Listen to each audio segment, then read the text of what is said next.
Hello students, welcome to Legacy IAS Academy. In this particular video, we are going to discuss about a key role which has been secured by Pakistan in the United Nations Security Council, and is it going to have any impact on India? Should India be worried about the diplomatic outcome of this particular role that Pakistan has got? Let us try to understand this in more detail. So first of all, to give you the background of this particular issue, Pakistan recently has secured key role in three major committees or subcommittees of the United Nations Security Council. As such, as we know that Pakistan was appointed or elected, more appropriately, we can say, as a non-permanent member of United Nations Security Council for the 2-year period of 25-26. We know that as far as the United Nations Security Council is concerned, it has 5 permanent members. Those are UK, US, France, Russia, and China. And then there are 10 non-permanent members who are elected for a term of 2 years, and they come from different regions such as Asian region, then you have from the African region, then you'll have from the South Asia and all, East Asia and all. So from the Asia, we talk about specifically South Asia, Pakistan has been elected for this particular term as such. Now, as a elected member or as a non-permanent member of United Nations Security Council, Pakistan has received a role in committee that is TSC, Taliban Sanction Committee, that was set up in year 1988. Largely, as clear from the term itself, it is focused on sanctioning the members of Taliban of Afghanistan itself. Second, it has received a role of a vice chair. In the case of Taliban Sanction Committee, it is a chair. Pakistan is a chair. A vice chair of the 1373 Counterterrorism Committee, also called as CTC, and also it has been appointed as co-chair in the 2 informal working groups of the United Nations Security Council as such. Now, this is not something which is unique to Pakistan only, but also what we observe is that even in the past, we can look at and emphasize on the India's role, that when it was elected as a non-permanent member in the year 21-22, it also served as chair for 3 committees as such. India was also chair of the same committee, of which Pakistan is chair today, that is 1988 Taliban Sanction Committee, then 1970 Libya Sanction Committee, and also 1370 Counter Terrorism Committee. So as you can see, this Taliban Sanction Committee and Counter Terrorism Committee, both were common to Pakistan as well as India as such. Now, if we try to understand that what are the major role played by Sanctions Committee as such, so as given by the UN Charter, the main role or function of such committees are to monitor and implement a specific sanctions regime. For example, as a member of terror group, a particular individual is sanctioned by United Nations, or even such countries which have been always supportive of terrorism are also sanctioned against or sanctioned under this particular committee as such. So basically, the monitoring and implementation of sanction regime can be overseen against an individual. For example, he can be terrorist entities such as terrorist organization or Taliban, ISIS, Al Qaeda, we can take example of, or even a state. For example, if you remember, I told you that India was chairman of or chair of Libya Sanctions Committee. So here sanction was largely applied against Libya as such. Also, overall, if you try to understand the Counter Terrorism Committee, of which Pakistan is chair, this we can say chair of, it has been adopted unanimously by the UNSC after the 9/11 terror attack that had actually brought into force as such. Now, under Chapter 7 resolution of UNSC, it is binding under this particular convention that all UN member states should extensively lay out responsibilities to counter terrorism as such. That means every member state of United Nations has to take such actions that it does not harbor or directly or indirectly support terrorism from its territory, from its ground as such, which obviously Pakistan seems to have been violating with impunity. Now, if you try to understand that how did Pakistan secure these positions as a chair on co-chair of various different groups, so we have to understand this is not something which we can attribute it to Pakistan's diplomatic prowess. It is simply procedural inevitable situation that Pakistan has find itself in. For example, each of the committee that we have discussed before are considered as subsidiary organs of the United Nations Security Council according to Article 28 of the UN Charter as such. Now, in the both 1988 Taliban Sanction Committee, or whether you talk about the 1373 Counter Terrorism Committee, it comprises all 15 members of the council at any given time. But generally, a principle has been followed by the UN member countries as such. For example, in these sanctions committee, It is not the permanent members of United Nations Security Council who are appointed as chair. Largely, it is the non-permanent members through which the chairmanship rotates, and that is how Pakistan has got the position of chair and co-chair in these committees as such. And there is an issue also that has been raised in the earlier UN summit about this particular convention. For example, you look at the 2018 annual briefing of the United Nations Security Council by the committee chair, they have clearly stated and asked for a need of a new system which will ensure a fair distribution of chairmanships among permanent and elected members as well. For example, why permanent members are not taking chairman position or the position of chair in these committee is because of the conflict of interest. For example, it is the US that largely has brought into focus the region for putting sanctions against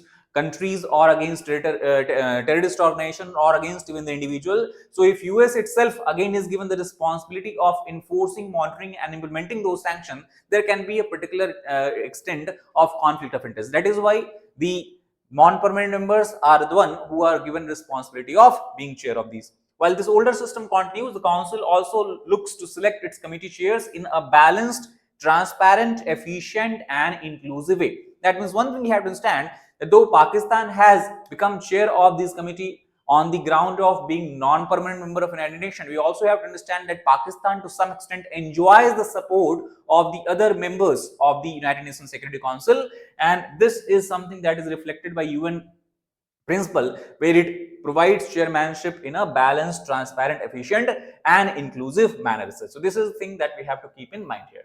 Now, what do Pakistan's new role mean if you try to think from this substantial perspective? Now, there is sufficient evidence that we have seen in the past also and in the present times also, the capabilities, willingness and political positions of the state. These are three major factors that influences the decision of the United Nations Security Council that is expressed directly to the President of UNSC as such. And thus, when any member country, including Pakistan, is appointed as chair of a certain committee, it clearly shows the diplomatic weight the country enjoys in the UNSC or UN in general. So one thing we can say with certainty that Pakistan, despite having a lackadaisical approach to counterterrorism, despite harboring terrorism from its own geographical territory, it seems that still it is enjoying confidence of the current council to serve as the chair of the 1988 committee, specifically the Taliban Sanction Committee, and thus hold the power to propose and prepare the committee's agenda as such. This is the power, or this is the role that Pakistan is going to play, where we can see certain degree of influence. Now, as far as power is concerned, just by being chair of a particular ad hoc committee of United Nations Security Council, it does not confer any substantial power to Pakistan, and thus we can say that Pakistan's space or possibility to harm India's diplomatic interest will be very, very limited, even when it has taken the role of chair of these committees as such. Now, let us try to understand from the India's perspective. As we have discussed, Pakistan is a chair of 1988 committee, that is Taliban Sanctions Committee, and the purpose of this committee is to oversee implementation and monitoring the sanctions over 130 Taliban linked individuals as such. Now, we know that India currently has adopted a policy of engagement without recognition with Taliban. That means India is not shying away from meeting with the Talibani leaders. India is not shying away from agreeing to certain sort of what you can call as conditions for development and how bilateral relationship can move forward. But at the same time, it has shied away from recognizing Taliban as a legitimate ruling regime of Afghanistan as such. So when India was chair of Taliban Sanction Committee, that time situation was very different, because Taliban was not in power in Afghanistan. They were just a rebel group that were operating from the skirmishes or outer skirmishes of Afghanistan. Today, almost 4 years have passed since Taliban has captured the political power in Afghanistan, and whether you want to accept or not, de facto ruler of Afghanistan today, we can say, is none other but Taliban. And that is why the Taliban Sanction Committee and its influence on India's relations with Afghanistan is not going to have a huge impact, even when Pakistan is what you can call overseeing the committee as such. Also, we have to understand that here Pakistan is also at loggerheads with Taliban today. In last 1 or 2 years, we have seen the relation between both groups, you can say Pakistan and Taliban, have seen a downward trend, especially because of the number of attacks carried out by the Tehreek-e-Taliban from Afghanistan toward Pakistani territory as such. So overall, what I can understand that Pakistan would not be able to unilaterally push through listing or delisting of new individuals in Taliban as such, and thus again its role on India is going to be minimal. Second group that we can talk about is the Counterterror Committee. Now, Counterterror Committee is basically a technical body of United Nations Security Council which has an ambit to ensure implementation by member states of UNSCR 1373. That is the United Nations Security Council resolution number 1373 and the linked resolutions with it. So basically the task of this group is to focus on building the states' capabilities or capacity to counter terror, and in this context the group or the committee offered technical assistance to countries. So here also we have to understand that in this case Pakistan will not have any role in investigating terror attacks. For example, if CTC's role was or mandate was to investigate terror attacks, then it would have interfere with India's own investigation that it is carrying out in the case of Pahalgam terror attacks incidents or even before that. Or it cannot even recommend sanctioning on entities or designating any individual or entity for terrorism as such. So CTC basically we can say in this regard is toothless in nature. Only it can do is can create or this what you can call as enhance the capabilities of other member states so they can be more effective in fighting terror as such. Now also we have to aware about the India versus Pakistan China axis that we have largely seen playing out in the United Nations as well.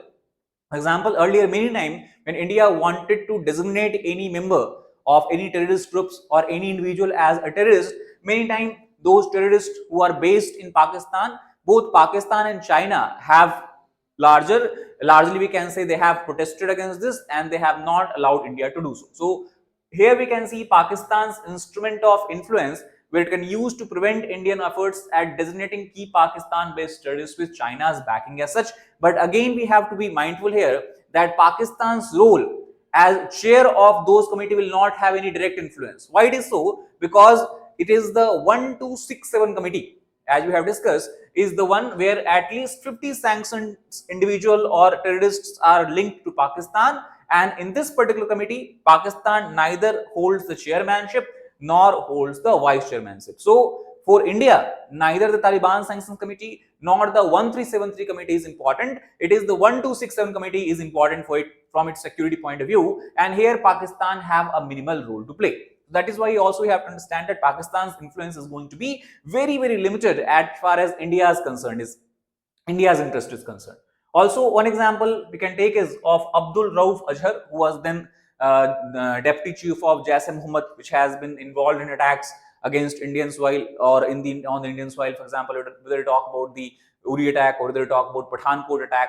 So in those attacks, Jaish-e-Mohammed was involved, and this person is India tried to put it in the 1267 Al-Qaeda Sanctions Committee, but again here China did not agree with it, and there is very interesting provision that out of the 15 members, 5 permanent and 10 non-permanent members, even if one country does not agree that a person should be designated as a terrorist, then the proposal simply fall through. So that is one shortcoming we can understand as far as UNSC is concerned.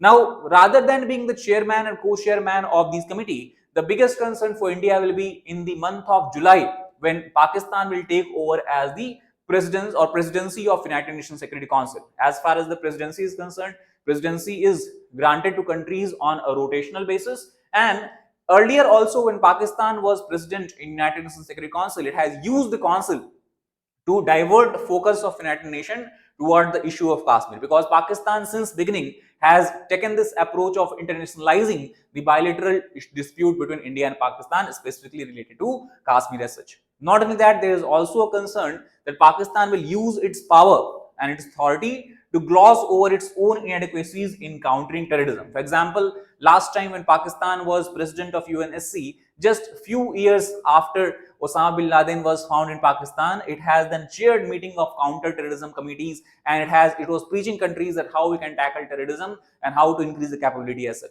So same things we can see happening again, where Pakistan would try to portray that it is a victim of terrorism and it is fighting against terrorism, while in effect, in reality, it is the major hub of terrorism or supporter of terrorism as such.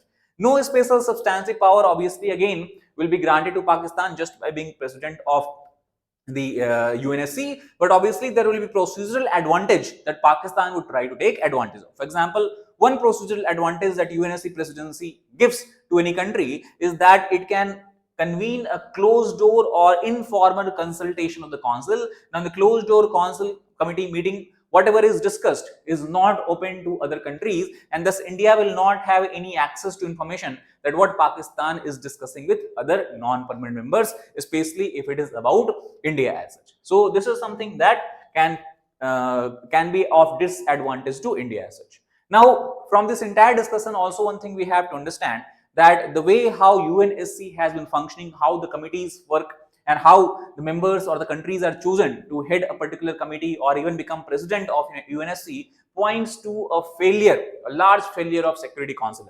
For example, Pakistan's continued preference for cross-border terrorism. It is something that is not only against India, but also we have seen it evident clearly in the case of Al-Qaeda as well.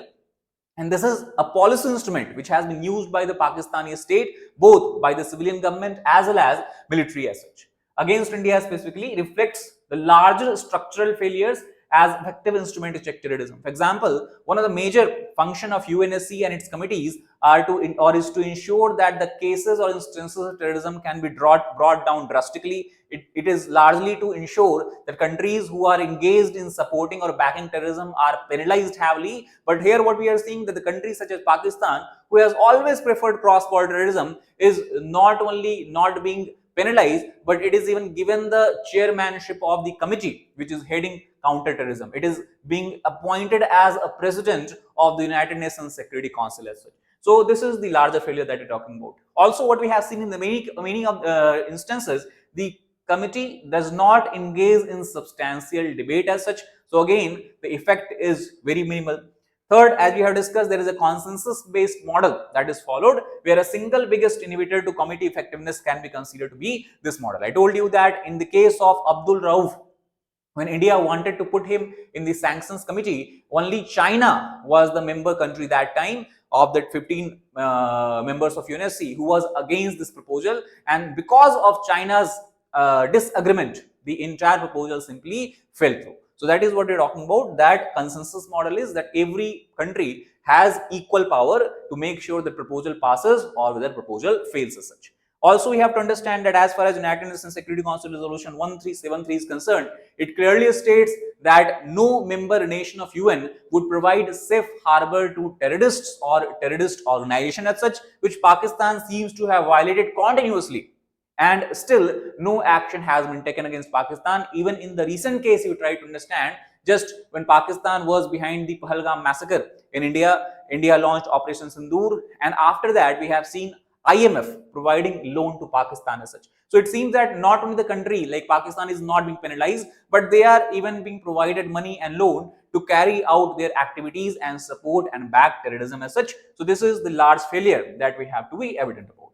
Now, overall, if you try to understand whether it is the presidency of Pakistan in USC or whether it is the position of chair that it holds in the United Nations Security Council and its several committees, should India worry? The question is that should India worry? Now, obviously, we know that Pakistan's willingness and intent to leverage UN position for its own ends has long been evident. And this is seen in the recent time also when UN was holding a meeting largely to address the climate change, glacier melt and all that. Pakistan again used that platform to discuss and again reiterate its rhetoric of Indus Water Treaty suspension and Kashmir issue and all that, which was again irrelevant to that particular meeting. The same thing we can see again and again, a similar kind of approach to Pakistan, and it will try to leverage obviously its position. But Pakistan's chairmanship and vice chairmanship roles at the UNSC subsidiary committees do not represent a direct diplomatic threat to Indian interest at the UN. That is the larger relation we should understand and take from this. So that is all about this video. If you like the video, please hit the like button, share it with your friends, and subscribe to the channel for more such content. Thank you very much.